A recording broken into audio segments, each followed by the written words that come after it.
Hello and welcome to the news on NTA International. I am Vivian Ezadifi. Now the headlines. President Tinubu to attend the inauguration of President-elect of Ghana, John Dramani Mahama, on January 7th.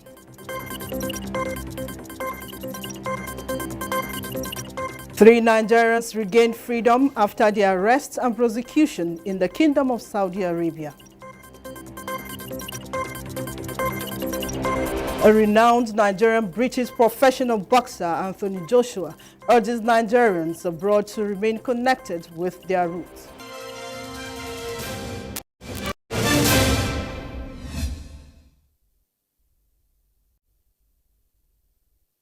Many thanks for being there.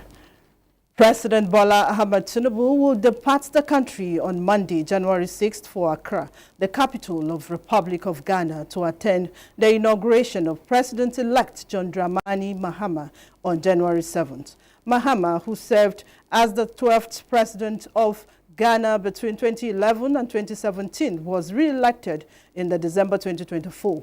He will succeed President Nana Akufo-Addo 2017 to 2025.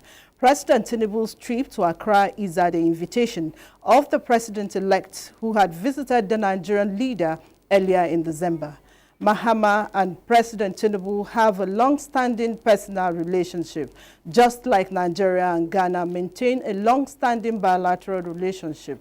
President Tinubu, as chairman of the Authority of Heads of States and Government, will join other African leaders at the ceremony.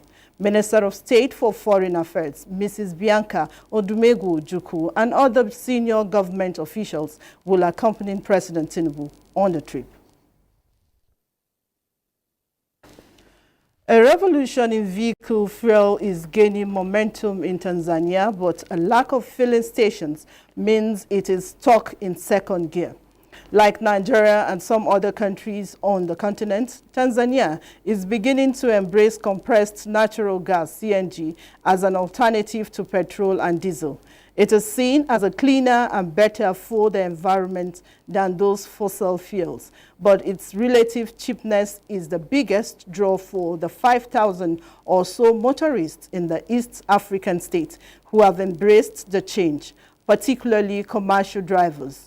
This represents a small fraction of Tanzania vehicles, but the earlier adoption are paving the way wider adoption. The government reportedly wants near total adoption by the middle of the century. Tanzania has large reserves of gas under the sea, and for those filling up, CNG can cost less than half its petrol equivalent. The potential saving was enough to persuade taxi owner Samuel Amos Irobe to part with about 1.5 million Tanzanian shillings to convert his three-wheeled vehicle, known locally as a Banjaji, to CNG. Thousands in remote parts of northern eastern Ethiopia are being evacuated after potentially dangerous volcanic activity as anti-immigration reform UK leader Nigel Farage boasts ties with Trump and Musk.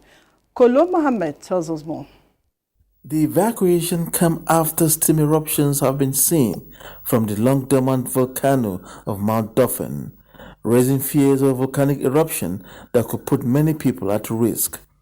Volcanic mud flowing from Dauphin has caused huge cracks in critical infrastructure, including major roads, and dozens of properties have severely been damaged in the region. The evacuation are, however, said to be precautionary at the moment. The Afar region is said to be prone to drought, famine, and flooding that has forced many evacuations in recent years.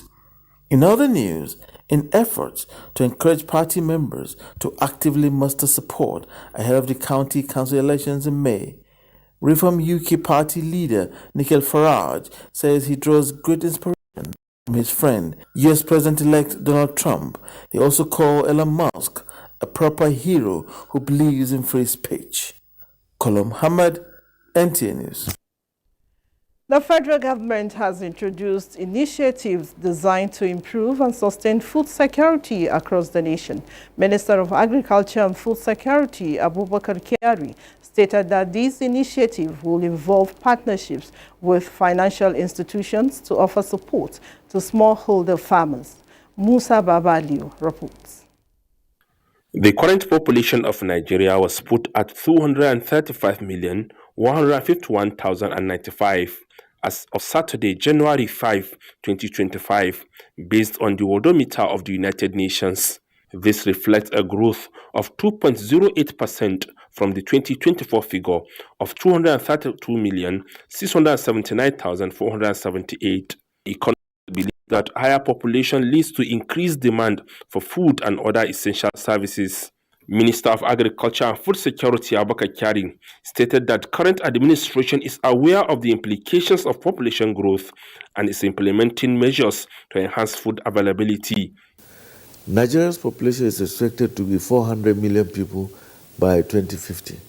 But what we need to do, research in good seed, shorten cultivation period, drought-resistant crops, heat-resistant crops, and also do all year-round farming. This is something that we're looking into. Among the initiatives aimed at strengthening the nation's food security are the promotion of environmentally friendly farming practices, identification of new strategies to encourage sustainable agriculture, and the provision of advanced equipment to improve agricultural productivity. We recognize we have smallholder farmers, we have family farms, we also have medium holding farmers, we also have industrial. So all of this we're trying to properly define them to enable us target them for intervention. The government also introduced measures to enhance food distribution systems, ensuring vulnerable communities have access to nutritious food through various community programs. Additionally, heavy machinery, including tractors, will be distributed nationwide to assist farmers in expanding their cultivation areas. Mr. President has given us approval for 3 different mechanization programs. One is the John Deere, with John Deere Tata Africa, that seeks to supply 2,000 tractors every year for the next 5 years. Then we have the second one, which is called the Greener Hope.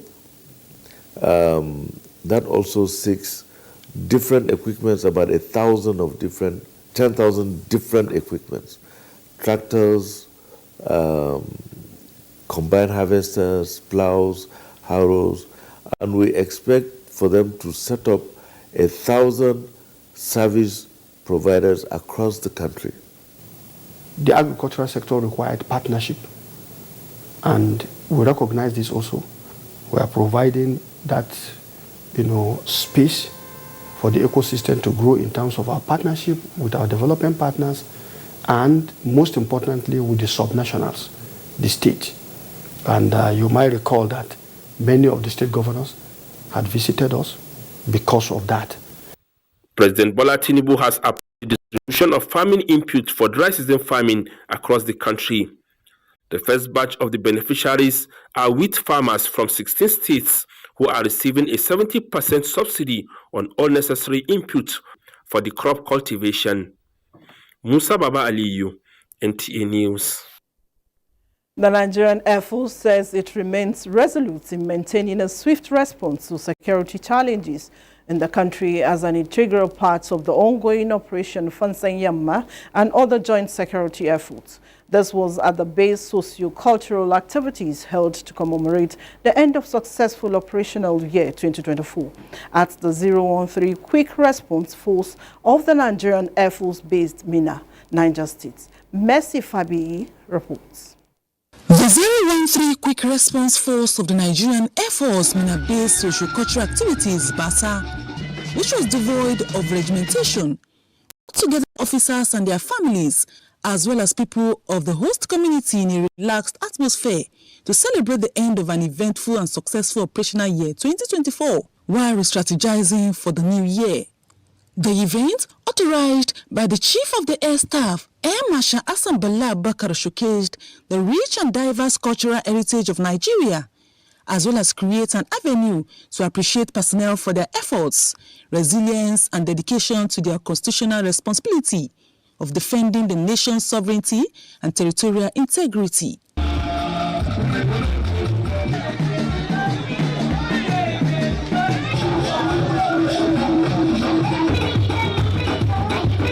Having checked through what we did for the year 2024, we are committed to more activities to fight insurgency and banditry in the country coming into 2025. Niger State now represented at the engagement. The security and welfare of the citizens is the primary responsibility of the government, and the resources will always be available for them to carry out their responsibilities. The socio-cultural activities, which showcased Nigeria's diverse dishes, featured award to deserving personnel in different fields under the Air Force jurisdiction. In Mina, Mercy Fabi, NTA News. Meanwhile, the Nigerian Air 115 Special Operations Group, Port Harcourt, is building bridges of reunion between retired and serving personnel, intended to strengthen connection and address challenges affecting those who have sacrificed for national security. This comes as their base 2025 socio-cultural activities showcased Nigerians' unity in diversity amidst funfair. Kingsley Amajiri has more. Special Operations Group NAF Port Harcourt Chief of the Air Staff Pali with the veterans is a deliberate initiative by the current administration of the Nigerian Air Force to renew ties between past and present personnel, geared towards providing opportunity to listen, understand, and act on issues of concern. The idea is born out of the recognition of invaluable contributions of these veterans towards making Nigerian Air Force a formidable institution. It provides an invaluable opportunity for us to listen to some health tips and a perspective on how to use soft skills acquired during military service to generate income. Meanwhile, the Nigerian Air Force 2025 Bay Socio-Cultural Activities was another event put together by the authorities to strengthen bonds. Recognition of the importance of socio-cultural events towards fostering unity. This event is designed to nurture the spirit of teamwork, resilience, and excellence that define the Nigerian Air Force. The cultural dance from different ethnic groups, tug of war, egg race, and eating competition thrilled spectators.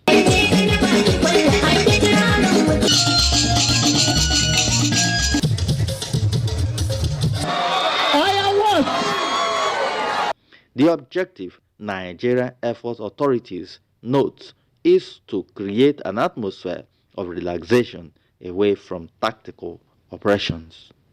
In Port Harcourt, Kingsley Amajiri, NTA News. Operatives of the National Drug Law Enforcement Agency, NDLEA, begins the new year with the arrest of a wanted drug kingpin and Lagos socialite in connection with a recent shipment of large illicit substance. Salwa Khalil Ibrahim brings us details. Known in the drug underworld as Iyaruka, the 61-year-old has her true identity shrouded in mystery for years while she remained on the wanted list of NDLEA for leading one of the drug cartels operating from Mushin area of Lagos. The lead was, however, blown off on Wednesday, 1st January 2025, when NDLEA operatives intercepted a truck carrying 44 jumbo sacks containing 1,540 kilograms of imported cannabis. A follow-up led to her arrest at her hideout in Lagos. On the surface is a businesswoman who imports fabrics and shoes from China, but beneath is an alleged illicit drug trafficker. She is also recognized as the Iyalaji of Blessing Sisters, an influential club of society women in Lagos. Meanwhile, NDLEA officers on Friday, 27th December 2024, arrested a US-trained Nollywood and Hollywood filmmaker who is also a motivational speaker, following the arrest of his partner in connection with a shipment of 33 parcels of loud which arrived the import shed of the Murtala Mohammed International Airport Ikeja on 24 December 2024 from the United States of America, concealed in large wooden boxes. In Kwara State, a female fresh graduate and her business partner were on Sunday, 29th December 2024, arrested by NDLEA operatives in Ilorin based on credible intelligence that they were producing and selling drug-laced cupcakes to students at the community. When the apartment was searched, 42 pieces of drugged cakes were recovered from them. In Kano, NDLEA operatives on Tuesday, 31st December 2024, raided Makarfi, Dandashi area of Dala local government, where they recovered more than 149,000 pills of tramadol and Excel 5 from a local dealer. NDLEA assures unrepentant illicit drug traffickers that 2025 will be a tougher year for them as the agency is reinforced to fight illicit drug supply and consumption in the country.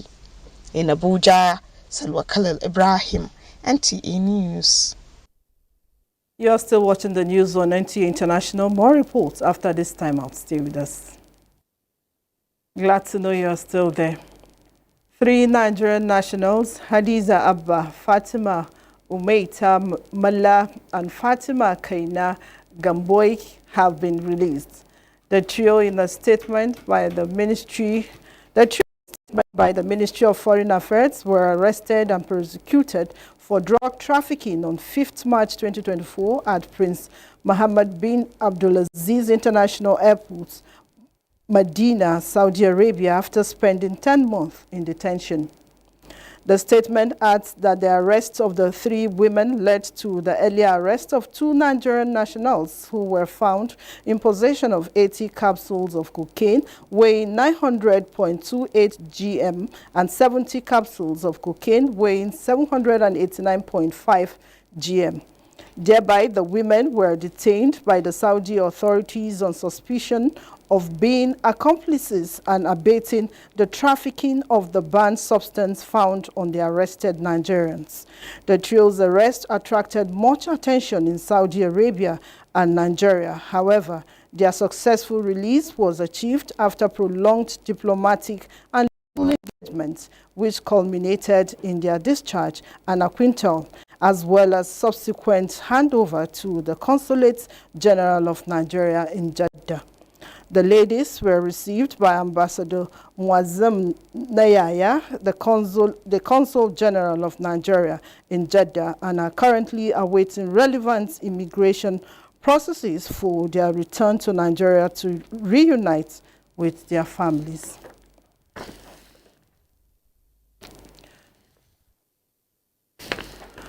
The people of Nasini village in Argungu local government area of Kebbi State are reeling from a devastating attack by unknown gunmen, leaving a trail of destruction and despair in its wake. In the aftermath of the assault, villagers are urgently appealing to authorities for assistance. Abubakar reports. The attack on Nasini village has sent shockwaves throughout the region, highlighting the need for increased security measures and support for the affected community. Eyewitnesses described the attack as brutal and traumatic as gunshots were heard all over the community, with many residents fleeing at the hour of the attack, which claimed the lives of 2 policemen patrolling on the highway. It happened in the night. They took us unaware. We just had gunshots. We seriously panicked, hearing what was happening to our neighbors. Here in my hamlet alone, they took 100 cows and 5 sheep. The bloodshed of Nasini, Muhammad Bello Magaji, stated that the bandits took away over 500 livestock from the community. He also commended the state government and the emir of Argungu for their immediate response to the tragic event and their commitment in restoring peace among the people living in the community. We believe This government is the government of the people, and they will do the needful. As the people of North-Indian communities struggle to come to terms with the devastation, they remain hopeful that their cries for help will be heard. Meanwhile, the Kebbi State Commissioner of Police, Bello Sani, has visited the community for an on-the-spot assessment. He disclosed that the police has recovered some of the cows, adding that the police are still on the trail of the suspect, whom he alleged are the Lakurawa sect. The Commissioner of Police was also at the palace to commiserate with the Emir of Argungu, Alhaji Ismaila Muhammad Mera. In Argungu, Abubakar, NTA News. Still talking security, the police operatives attached to the Imo State Command have successfully rescued 4 kidnapped hostages in Umuokane or Haji local government area, Imo State. Acting on a distress call, the operatives located the kidnappers' hideouts and engaged them in a gun battle, neutralizing 2 suspects. The operation also led to the safe release of the victims and the recovery of arms and ammunition. Similarly, police operatives in Ebonyi State have arrested 17 suspects in Enohia Itim village, Afipo local government area, for the gruesome murder of Urumchi Okorocha. The deceased was accused of alleged witchcraft and was lynched by an angry mob who took the law into their hands. Despite police efforts to intervene, the mob had already killed and burned Mr. Okorocha before the operatives arrived. Meanwhile, the Inspector General of Police, Kayode Bitokun, has condemned the act of jungle justice and urged citizens to report suspected crimes to the authorities rather than resorting to unlawful actions.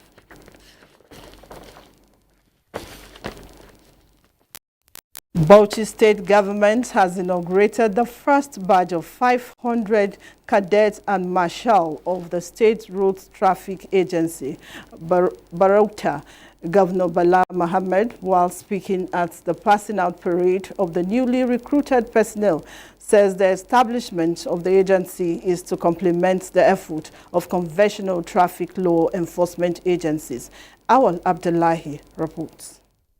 This is the official passing out parade of the newly recruited personnel of the Bauchi State Road Traffic Agency after undergoing regimental training and induction course on traffic management.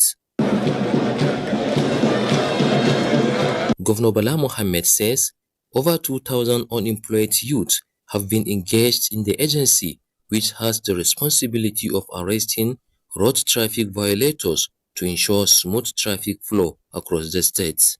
Let this draw the attention of the cadets and marshals of Barota that they have been entrusted with the power to enforce the law in accordance with international best practice.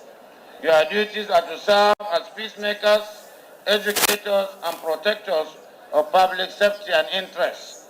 As a government, we will ensure that you will continue to be trained and retrained and be provided with vehicles and communication systems to perform your duties effectively.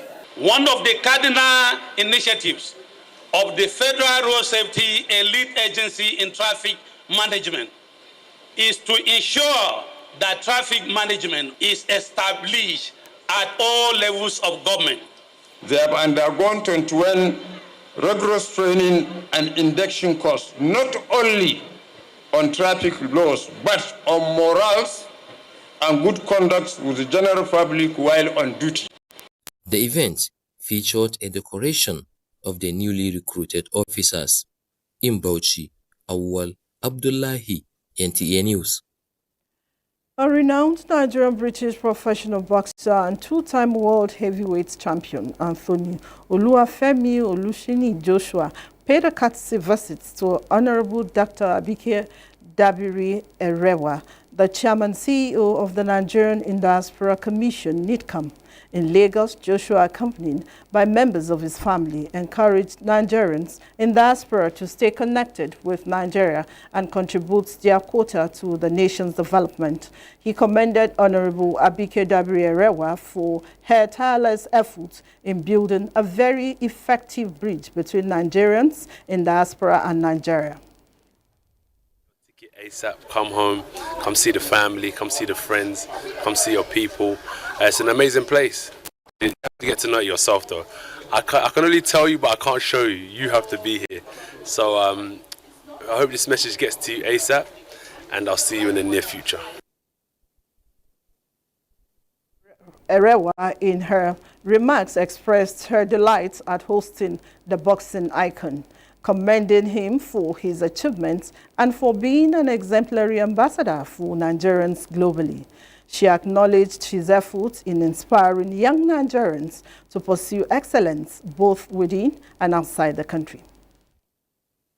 So under the renewed up agenda of President Bola Ahmed Tinubu, we want to encourage them to remember home. And I'm glad they're doing that. And beyond remembering home, investing at home. Describing him as a man of unparalleled humility, strength, and character, she commended him for his deep sense of heritage, adding that he is an inspiration for many world over. Former U.S. President Jimmy Carter's funeral procession continues today as people lined outside the Carter Presidential Center in Atlanta, Georgia, where former President Jimmy Carter's body will lie in repose till 6 a.m. Tuesday to allow the public pay their respects. Kolo Mohammed tells us more. Jimmy Carter's casket is escorted to the Jimmy Carter Presidential Library and Museum, where he lie in repose going forward to 6 a.m. Tuesday to allow the public pay final respect to a man many describe as a humanitarian. Yesterday, family members and guests at the Georgia Capitol in Atlanta, where Carter served as a state senator before becoming a governor, observed a moment of silence in tribute to former U.S. President Jimmy Carter.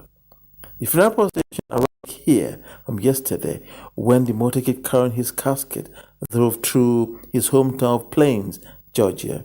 Mourners lined up outside the Presidential Center in Georgia to traditionally say goodbye to the former president of the U.S. who lived for a century from 1924 to 2024. Yep, this Carter Center is going to be his biggest legacy. You can't get any better than that. The vast numbers of people that they help around the world. He's a man for the people, and not for certain people or certain classes of people or certain generations of people or certain. He was a man for all. Hundreds line streets of Plains and other cities honor Jimmy Carter's funeral procession as it makes pass through family members and beloved Americans who see value in the life he led. Kolo Mohammed, NTA News. And those are the news on the hour. Thank you for watching. I am Vivian Izadifi.